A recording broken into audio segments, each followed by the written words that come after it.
Mais uma vez, um grande privilégio estar reunidos com vocês, e eu espero que Deus possa nos abençoar por meio da sua palavra.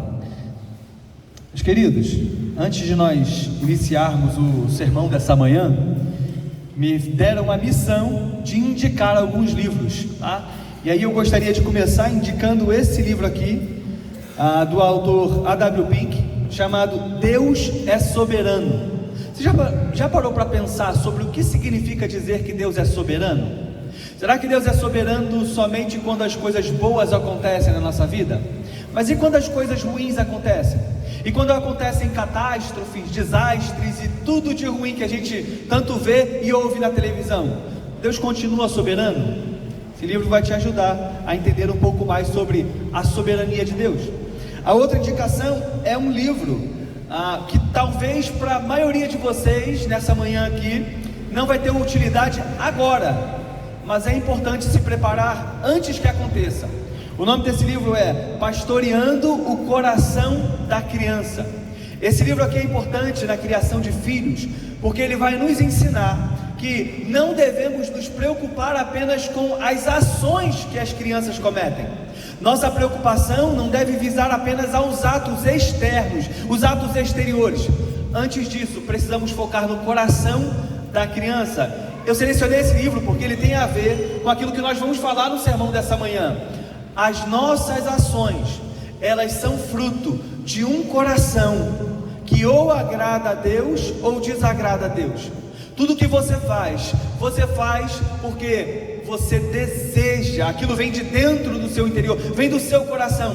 E isso não é diferente com relação às crianças. Então, os casais casados aqui, aqueles que planejam filhos em um futuro breve, aqueles que já têm filho, que vocês possam se debruçar nessa leitura que vai ser fundamental na vida de vocês. E por fim, para lançar fogo, colocar fogo no parquinho, tenho duas indicações. A primeira é essa aqui, que tem a ver com o tema que nós vamos abordar essa manhã, do pastor Iago Martins: pecados aceitáveis. Na nossa sociedade existem alguns pecados que consideramos aceitáveis. São pecados aos quais nós levantamos as mãos, confessamos rindo. Ele conta que uma vez ele estava palestrando e pregando em uma igreja para um grupo de jovens, e ele perguntou: quem aqui tem problema com a preguiça? Então muitas pessoas levantaram a mão, algumas rindo, brincando, sorrindo. Então ele esperou um pouco e lançou outra pergunta: quem aqui tem problema com a pornografia? Aquele silêncio sepulcral. Quem vai ousar levantar a mão diante de uma pergunta como essa? Então ele constatou: é verdade, existem pecados que são tão aceitáveis na nossa sociedade, que levantamos a mão, confessamos esses pecados sorrindo, mas outros pecados nós jamais ousamos confessá-los, porque consideramos inaceitáveis. Então esse livro vai trabalhar essa ideia.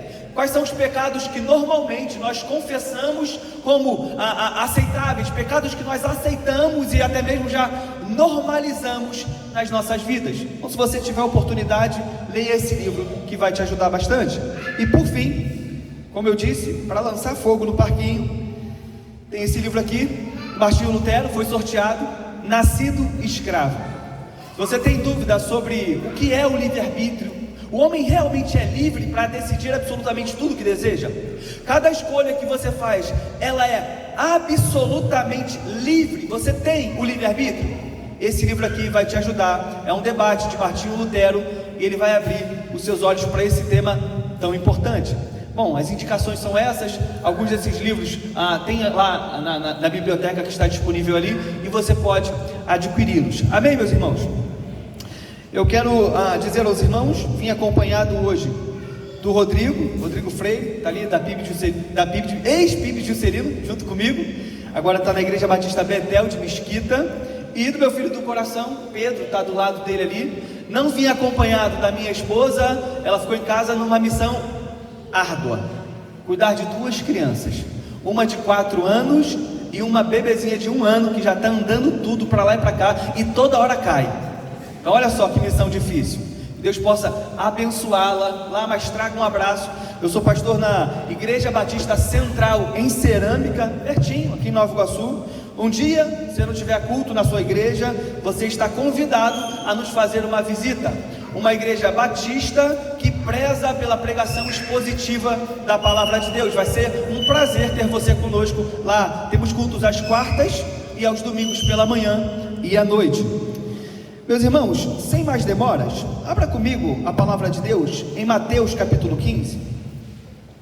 Mateus capítulo 15 é o texto que nós analisaremos nessa manhã, e nós pensaremos sobre como alguns pecados em nossa sociedade, como alguns pecados, às vezes até mesmo em nosso coração, se tornam pecados aceitáveis, como nós adquirimos a habilidade de justificar nossos pecados por meio de várias outras coisas que praticamos, por meio de várias outras ações que nós fazemos. Nós veremos nesse texto como muitas vezes botamos uma aparência de piedade em nossas vidas, mas na verdade o nosso coração está longe de Deus. Acompanhe comigo, Mateus capítulo 15, a partir do versículo 1. Então alguns fariseus e mestres da lei, vindos de Jerusalém, foram a Jesus e perguntaram: por que os seus discípulos transgridem a tradição dos líderes religiosos, pois não lavam as mãos antes de comer? Respondeu Jesus: e por que vocês transgridem o mandamento de Deus por causa da tradição de vocês? Pois Deus disse: honra teu pai e tua mãe, e quem amaldiçoar seu pai ou sua mãe terá que ser executado. Mas vocês afirmam que se alguém disser ao pai ou à mãe: qualquer ajuda que eu poderia lhe dar, já dediquei a Deus como oferta, não está mais obrigado a sustentar seu pai. Assim, por causa da tradição, vocês anulam a palavra de Deus. Hipócritas, bem profetizou Isaías acerca de vocês, dizendo: este povo me honra com os lábios, mas o seu coração está longe de mim. Em vão me adoram, seus ensinamentos não passam de regras ensinadas por homens. Meus irmãos, a essa altura do Evangelho de Mateus, Jesus já tem um ministério bastante conhecido. Jesus já tem um ministério que está extremamente famoso. Onde quer que Jesus andasse, por onde quer que ele fosse, grandes multidões se reuniam ao seu redor. O ministério de Jesus, a essa altura, já era um ministério reconhecido por um ensino com autoridade. Jesus ensinava de forma diferente dos mestres da lei. Os mestres da lei, os fariseus, eles ensinavam tendo a autoridade dos outros. Eles ensinavam assim: olha, os antigos diziam isso. Eles baseavam a autoridade do ensino deles na autoridade dos antigos. Jesus, porém, quando chega, ele chega ensinando não com a autoridade dos outros, ele chega ensinando com a sua própria autoridade. Aquilo deixou o povo de boca aberta, deixou o povo maravilhado. Além disso, o ministério de Jesus ficou caracterizado por meio de grandes demonstrações de poder espiritual. Jesus chegava e os demônios simplesmente ficavam assustados. Aqueles que os homens não conseguiam domar, Jesus domava com muita facilidade. Além disso, diversos outros momentos Jesus curou. Jesus curava tocando, Jesus curava falando, Jesus curava de todas as formas possíveis. Se você olha para o capítulo 14 de Mateus, você vê Jesus multiplicando pães e peixes, e você vê Jesus acalmando a tempestade, andando sobre as águas. Ou seja, o ministério de Jesus é um ministério extremamente conhecido, extremamente famoso. E tem uma questão que nós precisamos ter em mente quando lemos Mateus capítulo 15.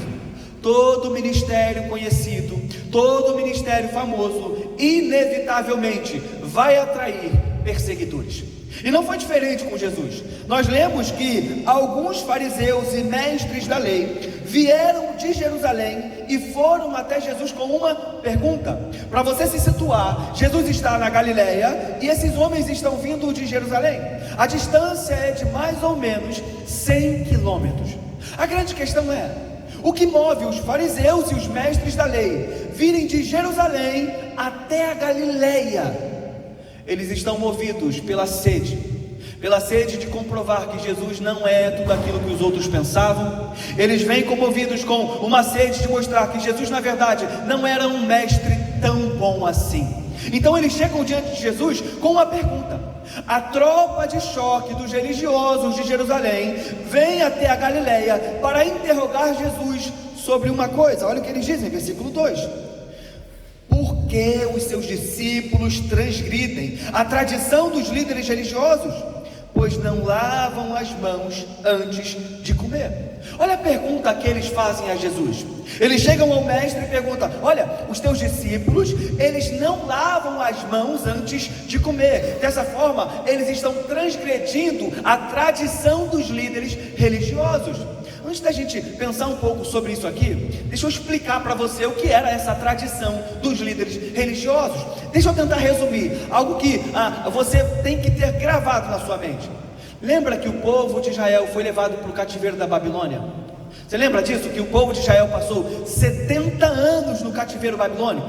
A pergunta é: por que o povo de Deus, o reino do sul, foi levado para o cativeiro babilônico?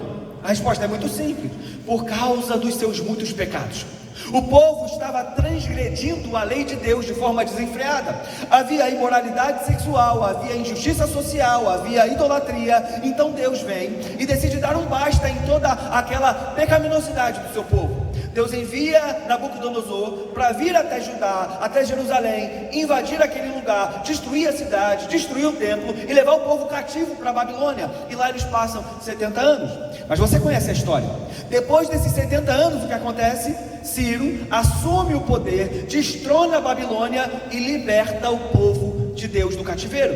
Agora o povo de Deus que estava na Babilônia, ele vai voltar para Jerusalém.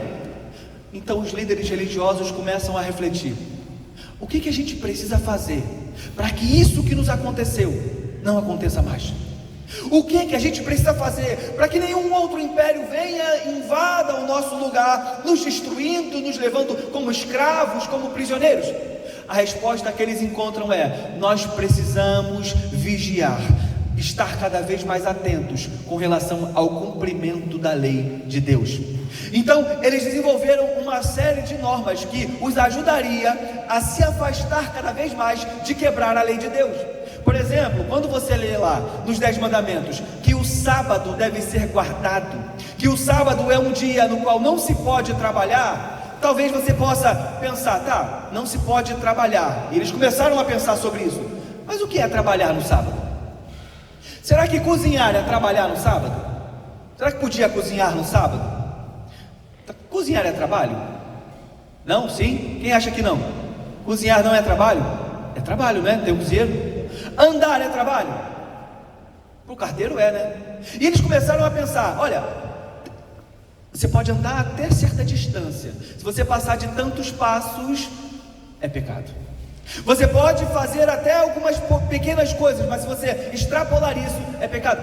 Isso foi sendo desenvolvido ao longo de anos e anos e anos. E a partir daí ficou aquilo que nós lemos nesse texto como a tradição dos líderes religiosos. E se você tem alguma curiosidade, isso perdura até hoje. Se você for em Israel no dia de sábado, se você entrar num prédio no dia de sábado, um prédio com muitos andares, você vai perceber que naquele prédio todos os andares já estão apertados. O elevador daquele prédio no dia de sábado, ele é parador. Lembra do Japeri que vai parando cada estação? O elevador é parador, por quê? Se você apertar o botão do elevador, você trabalhou. Olha como que isso, na mente deles, eles foram criando barreiras para que você não transgredisse a lei de Deus. E qual é o problema? O problema é que o ensino dos mestres, o ensino dos líderes religiosos foi ganhando força, mas tanta força, que chegou um determinado momento em que aqueles homens estavam dizendo que o ensino dos líderes religiosos era igual à lei de Deus. Olha como que isso é interessante. Aí chegam esses homens, esses fariseus, esses mestres da lei, e acusam os discípulos de Jesus de não lavar as mãos antes de comer. E qual é o problema de não lavar as mãos antes de comer? Não é apenas um problema higiênico. Esses homens não estão preocupados com a higiene, porque comer com as mãos sujas vai trazer doenças e problemas, não. Esses homens estão preocupados com algo que eles consideravam um problema que traria impureza para dentro do corpo humano. Qual é o ponto? se você tocasse com as suas mãos em algo que estava impuro, e depois da sua mão de ter tocado em algo impuro ficar impura, você fosse pegar o seu alimento com a mão impura, você ia tornar o alimento impuro. E aí você pega a sua mão impura com um alimento impuro e come aquele alimento impuro. O que vai acontecer? A impureza das suas mãos que passou para o alimento vai passar para dentro de você. É por isso que eles se preocupavam tanto com essa cerimônia de lavar as mãos antes de comer. Agora, olha a acusação que eles fazem aos discípulos: eles não lavam as mãos antes de comer. Eles tratavam isso como uma ofensa muito grave. Eles tratavam isso como um problema terrível, como um pecado assombroso. E aqui a gente já pode extrair talvez a primeira aplicação para os nossos corações. Muito cuidado com aquilo que você trata como pecado, mas que não é diretamente expresso como pecado na lei de Deus. Existem muitas coisas que são tratadas como pecado, mas que na verdade não são pecado. Existem muitas denominações que infelizmente colocam julgos pesadíssimos sobre seus membros, dizendo que coisas que não são pecaminosas são pecaminosas. Eu tenho um exemplo que é até um pouco constrangedor. A minha esposa, quando era mais nova, por volta dos seus 12, 13 anos, ela me conta que um dia saiu na rua, portão da sua casa, com as unhas pintadas de vermelho. Então ela foi conversar com a filha da vizinha que morava em frente à casa dela, e ela foi e mostrou as unhas: olha, pintei minhas unhas de vermelho. A menina disse: meu pai disse que quem pinta a unha de vermelho é prostituta. Ou seja, percebe, aquilo, o pai dela era pastor, ainda é até hoje. Agora percebe, como que o ensinamento de tradições, o ensinamento de costumes, em muitos lugares é tratado como pecado.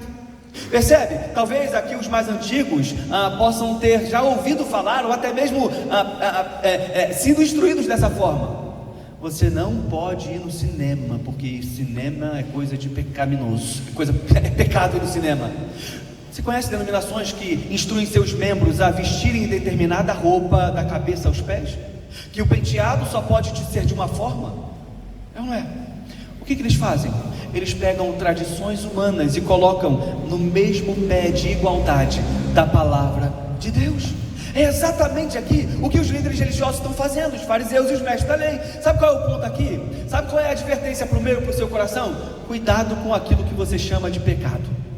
É verdade, existem muitos pecados, mas cuidado com a forma como você lida com isso. Cuidado para não chamar de pecado aquilo que não é pecado. Cuidado para não achar que a sua interpretação, ou que aquilo que você aprendeu há muito tempo, é o que tem que ser seguido de fato e ponto final.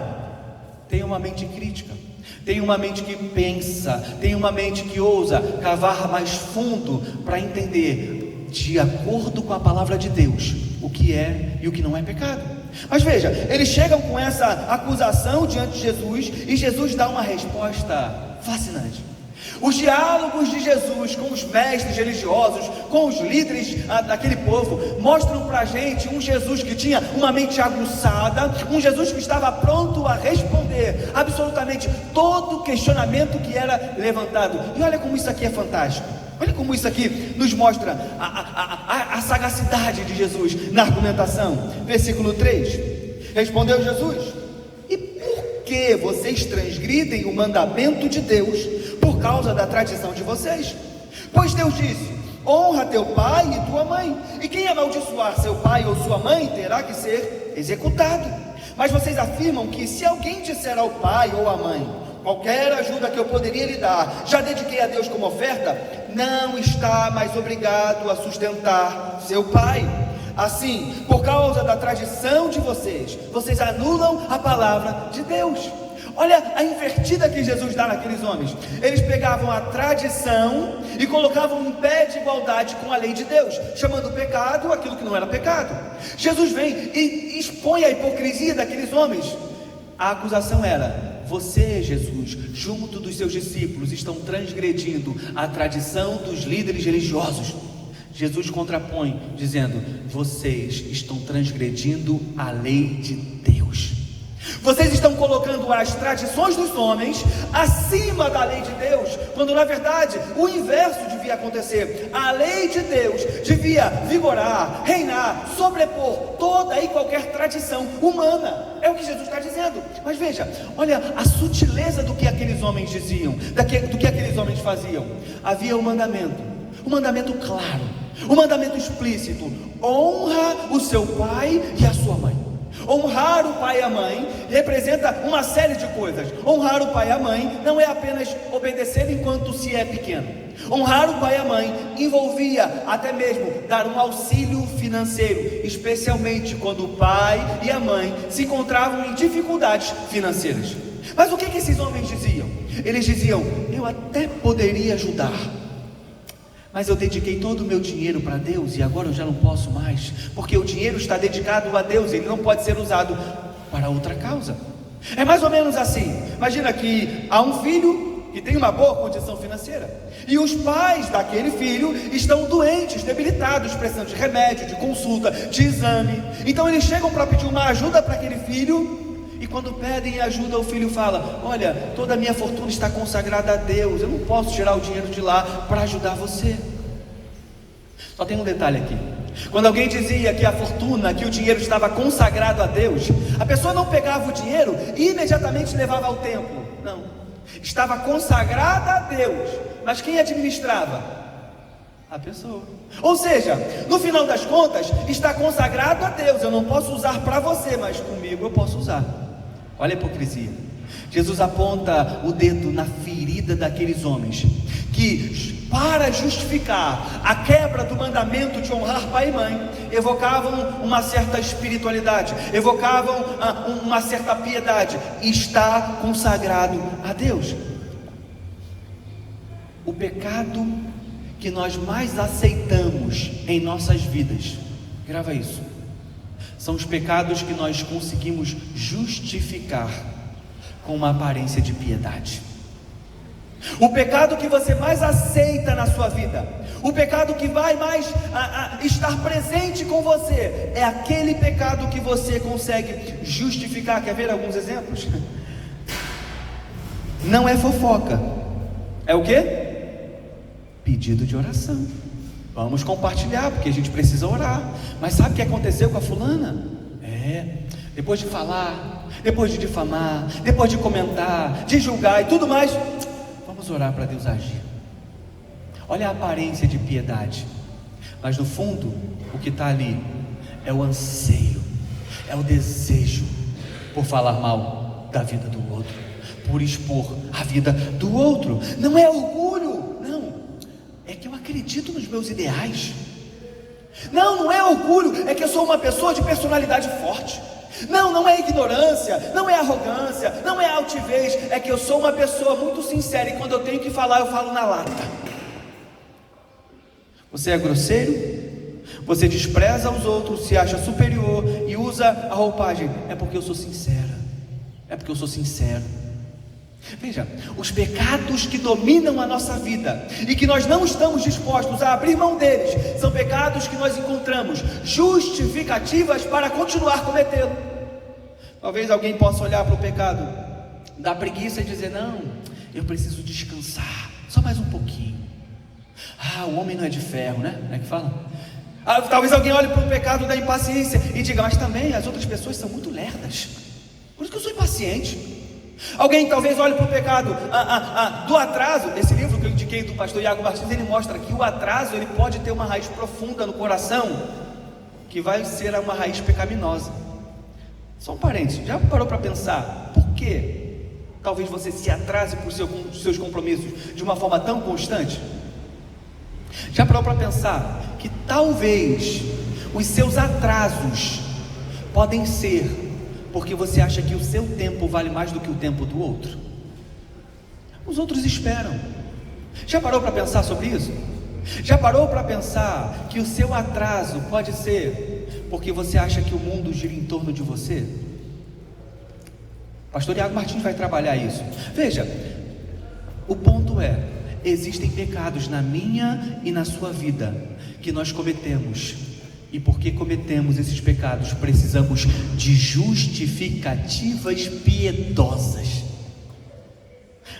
Terça-feira, toda segunda terça-feira do mês, nós temos uma reunião de homens lá na igreja, só para os homens. A gente faz um churrasco, tem um estudo da palavra. Nós estamos estudando o livro indicado pelo meu amigo Rodrigo, Homens Mais Parecidos com Jesus. E então nós temos o nosso momento de lazer. E aí no momento do churrasco, todo mundo já estava satisfeito, muito satisfeito, porque estava muito bom, muito delicioso. E aí o churrasqueiro vai: não, come mais, rapaz, amanhã é ovo. Come o churrasco que amanhã é ovo. Ou seja, empurra, vai, passa os seus limites comendo, porque amanhã não vai ter. Percebe como estamos cada vez mais pensando em justificativas para cometer pecados contra Deus? É isso que esse povo estava fazendo. Eles estavam colocando uma roupagem de piedade, quando na verdade eles estavam transgredindo o mandamento direto de Deus. Por isso a minha pergunta para você nessa manhã é: qual é a roupagem de piedade que você tem colocado para os seus pecados? De que forma os seus pecados são defendidos por meio de aparência de piedade? A gente é mestre em fazer isso. Como o nosso coração enganoso tem o poder de nos iludir, de nos enganar, de nos ludibriar, para que pensemos que aquilo que estamos fazendo não é tão ruim assim, que na verdade vai resultar para o bem, porque às vezes cremos que os fins justificam os meios. Olha o que o texto está dizendo para a gente. Olha a repreensão de Jesus para esses homens. Acompanha comigo. Olha o versículo de número 7. Hipócritas, bem profetizou Isaías acerca de vocês, dizendo: este povo me honra com os lábios, mas o seu coração está longe de mim. Em vão me adoram, seus ensinamentos não passam de regras ensinadas por homens. Ouça a repreensão de Jesus. Jesus está dizendo que eles são hipócritas. Eles têm uma aparência de piedade, mas em seu coração transgrediram a lei de Deus. O profeta Isaías profetizou: eles honram com os lábios, mas o coração está longe. Quando eu estava lendo isso aqui, eu lembrei automaticamente de um homem chamado Gideão. Aos domingos pela manhã nós temos estudado uma série no livro de Juízes. E há umas 2-3 semanas atrás eu expus a vida de Gideão. Gideão, que aparentemente parece ser aquele homem que tem apenas coisas boas para ser falar acerca da sua vida. Você lembra a história de Gideão? O povo de Israel havia pecado contra Deus. Deus então havia mandado os midianitas para castigar o seu povo, para punir o seu povo. Então os midianitas estavam oprimindo o povo de Deus. Durante 7 anos o povo de Midian oprimiu o povo de Israel, até que Deus chegou diante de Gideão e disse: você, Gideão, poderoso guerreiro, com a força que você tem, vá libertar Israel. Gideão olha para ele e fala: eu, Senhor, o meu clã é o menor e eu sou o menor da minha família, tem certeza que o Senhor está falando comigo? Deus então encoraja Gideão, fortalece Gideão, uma série de acontecimentos acontecem, e Deus então envia Gideão para a guerra, mas não com um exército grande. Lembra? Gideão é enviado com 300 soldados para a guerra, só que eram 300 contra mais de 100 mil. Deus então opera milagrosamente, dá uma vitória extraordinária, libertando Israel das mãos de Midian por meio de Gideão. Depois que a guerra acaba, depois que Gideão destruiu seus inimigos, o povo de Israel chega diante de Gideão com um pedido, com uma proposta: Gideão, seja você o rei sobre nós.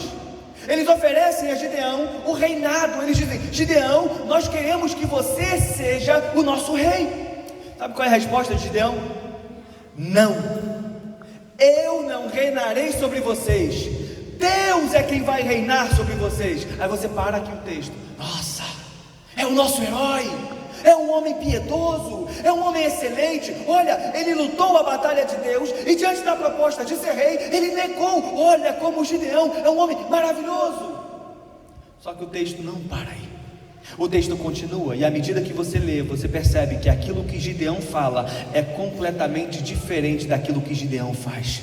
Em primeiro lugar, Gideão vai pedir recompensa. Ele vai pedir: olha, eu só peço que vocês tirem os brincos de ouro e me deem, e vocês podem me dar também os colares que estavam sobre os animais dos midianitas. Isso é coisa de rei. Recompensa por vencer batalhas é coisa de rei. O texto avança e vai nos dizer que Gideão se casou com muitas mulheres. Isso não é coisa de rei? É coisa de rei. Gideão teve 70 filhos. Isso não é coisa de rei? É coisa de rei. Gideão tinha até mesmo uma concubina. Coisa de rei. E Gideão teve um filho com essa concubina, que deu o nome, sabe qual? Abimeleque. Sabe o que significa o nome Abimeleque? Meu pai é rei. Sabe o que Gideão mostra para mim e para você? Sabe o que esses homens aqui mostram para mim e para você? Que a gente pode falar coisas maravilhosas para Deus, mas estar com o coração completamente longe.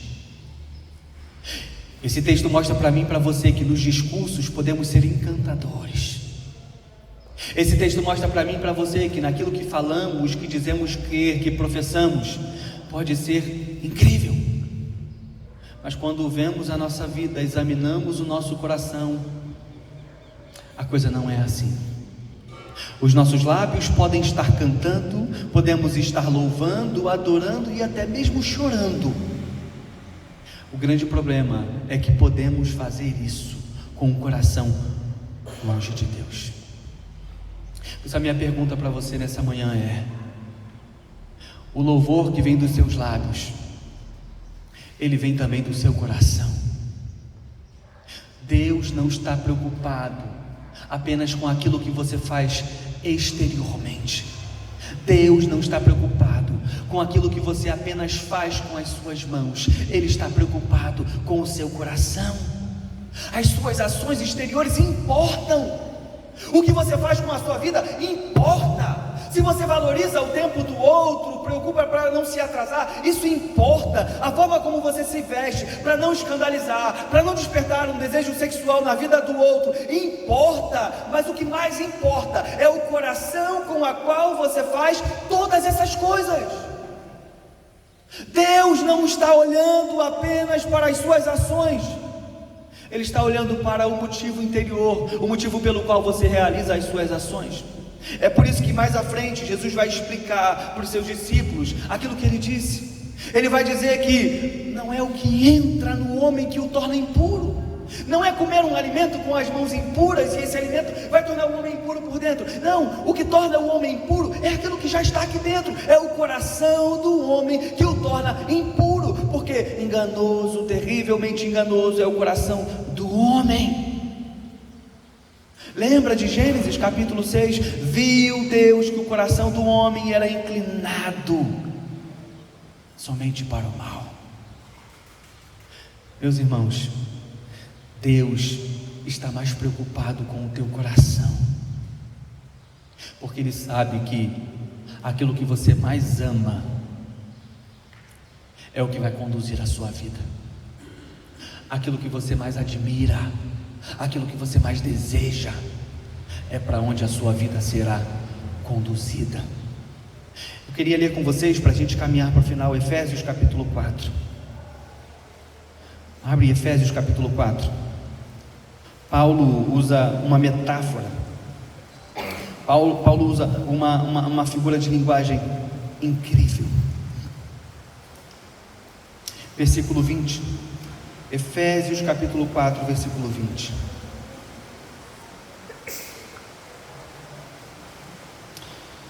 Na verdade, vamos ler do 17. Todo mundo achou? É importante que você leia, marque esse texto, reflita sobre ele, medite sobre ele. Efésios capítulo 4, versículo 17, diz assim a palavra de Deus: assim eu lhes digo, e no Senhor insisto, que não vivam mais como os gentios, que vivem na inutilidade dos seus pensamentos. Eles estão obscurecidos no entendimento e separados da vida de Deus, por causa da ignorância em que estão, devido ao endurecimento do seu coração. tendo perdido toda a sensibilidade, eles se entregam à depravação, cometendo com avidez toda espécie de impureza. Todavia, não foi isso que vocês aprenderam de Cristo. De fato, vocês ouviram falar dele e nele foram ensinados de acordo com a verdade que está em Jesus.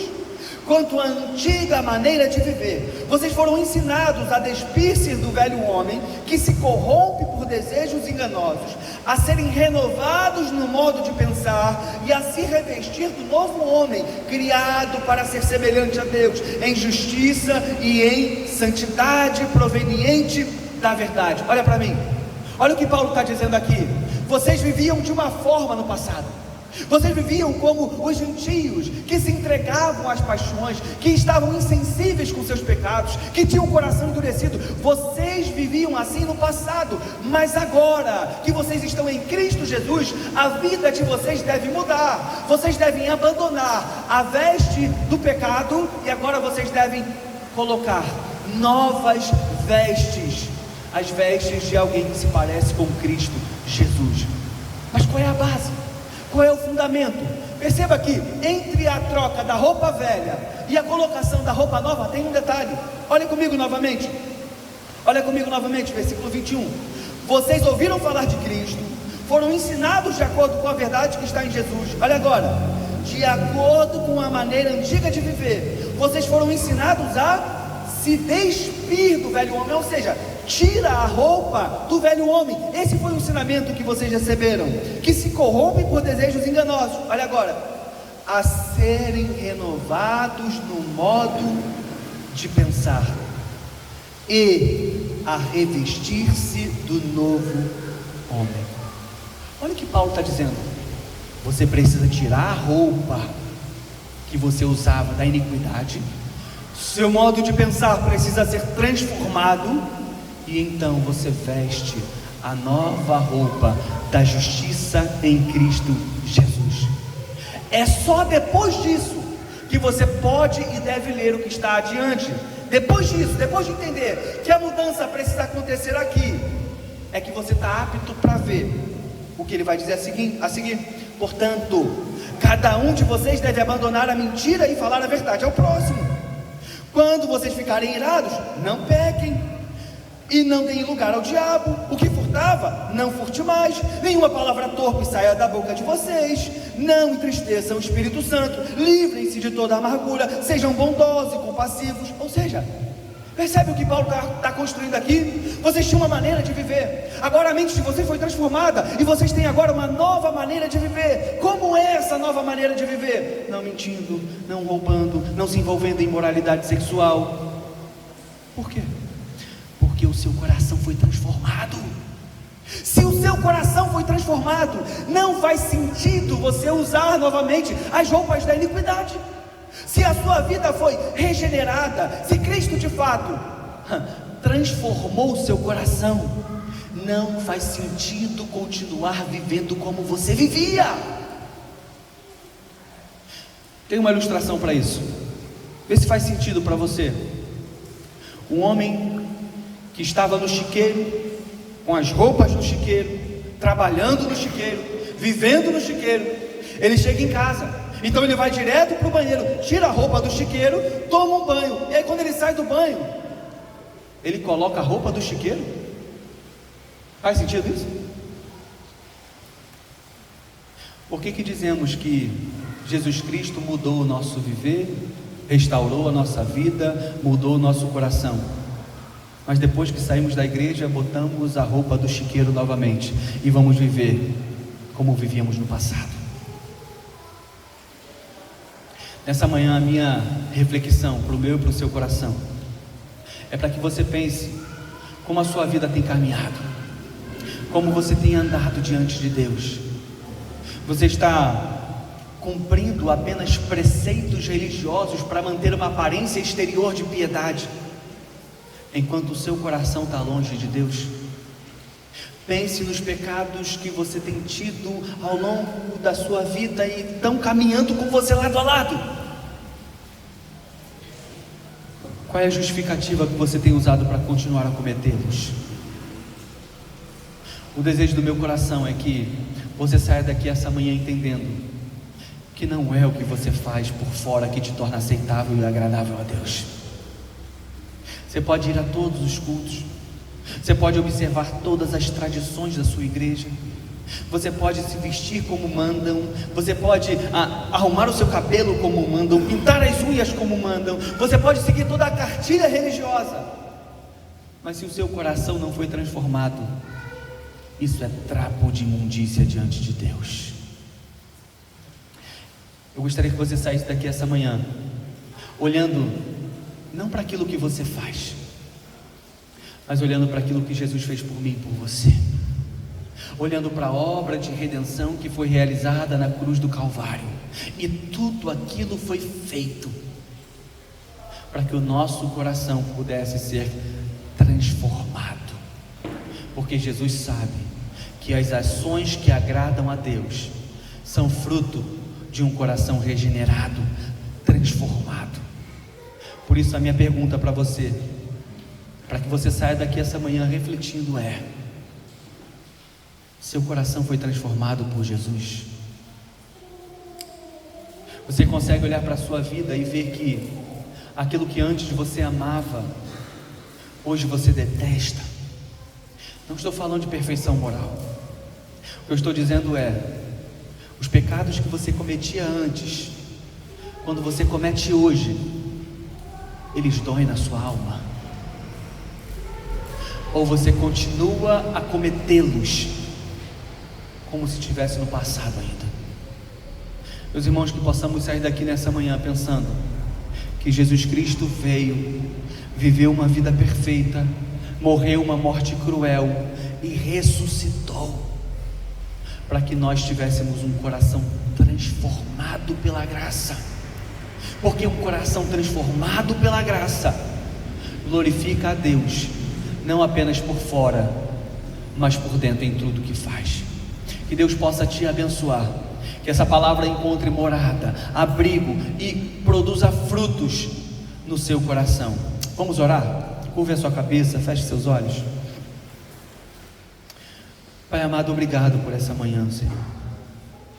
Obrigado, Pai, porque a Tua graça, Senhor, foi a Tua graça que nos trouxe aqui, e a Tua graça nos trouxe aqui para ouvir a Sua voz.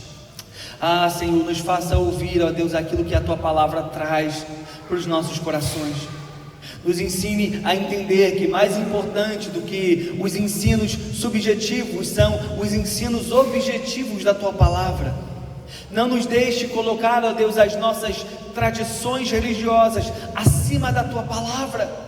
Não nos deixe nutrir em nossos corações pecados aceitáveis, criando justificativas para continuar a cometê-los, mas por meio do Teu Espírito Santo, nos convença cada vez mais da justiça, do juízo, ó Deus. Nos convença cada vez mais daquilo que temos feito e tem desagradado o Seu nome, Senhor. Nos faça querer, desejar, ansiar por querer agradar mais o Senhor do que qualquer outra coisa, do que qualquer outra pessoa, Senhor. E para isso nós precisamos de um coração que verdadeiramente te ama, um coração que verdadeiramente honra o Senhor em todas as áreas das nossas vidas, ó Deus. Portanto, tenha misericórdia de nós. Se há algum coração aqui nessa manhã que ainda não foi regenerado, se há algum coração aqui nessa manhã que ainda não teve um encontro genuíno com o Senhor, ó Deus, que nessa manhã Tu possa mostrar que atos exteriores apenas não são tão importantes quanto um coração transformado, Senhor. Faça isso por nós, por meio do Teu Espírito, em nome de Cristo Jesus. É a oração que eu faço a Ti. Amém. Amém, meus irmãos, que Deus possa abençoá-los.